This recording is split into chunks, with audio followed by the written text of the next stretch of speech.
Hi, Nick here with MedTech World. I've got John Slump of Volta here beside me. Good to have you. Thanks very much. Right, you are a serial entrepreneur. Yes, sir. Tell us more.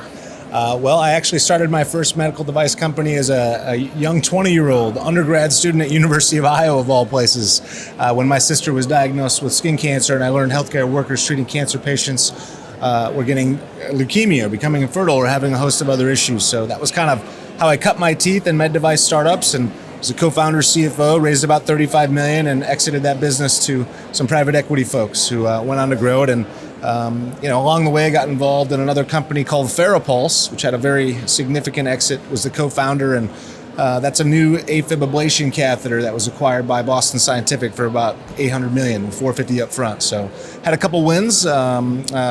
One other was Surgical Innovation Associates, reconstructive and plastic surgery implantable device in the women's health space that was acquired by Integra for a deal up to $140 million just last December. So, I've been involved in a few.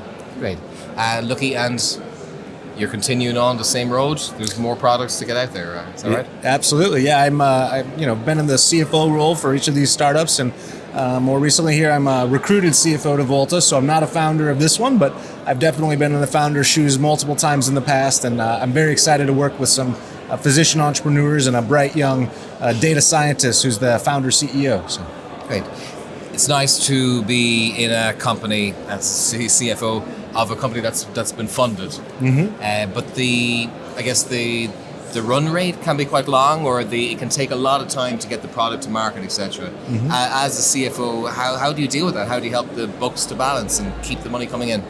Well, cash is king, so you have to stay ahead of the fundraising curve, as I say. So, I think early on, it's a lot of angel investors and family offices. I think, I've done it both ways, kind of family office and angels all the way through, and/or you get to a point where you take some venture capital, but I think you have to be mindful of your burn rate. You can't get out ahead of your skis, or you'll have quite a crash. So I think staying ahead of the cash crunch or the cash out date, and planning accordingly is critically important. Great. And with Volta, what do you hope to achieve for Volta at the event here?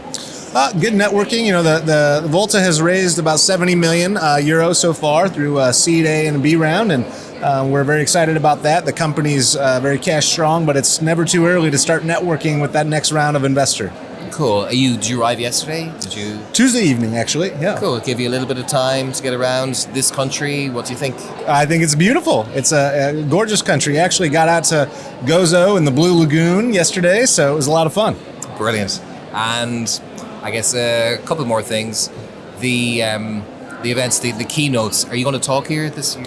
Yeah, having a talk on serial entrepreneurship, why we continue, just this afternoon. I'm downstairs, so should be good. I'm very honored to be in such an esteemed panel of colleagues.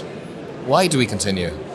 Yeah, I've been joking. I think I'm a glutton for punishment, but no, I think when I really look introspectively, these startups are really hard, and they're a lot of work and blood, sweat, and equity. And for me, I'm a builder. I love to build teams and organizations, and also I love the underdog fight. So the classic David and Goliath battle as an entrepreneur and a startup company, and I think that's got me addicted.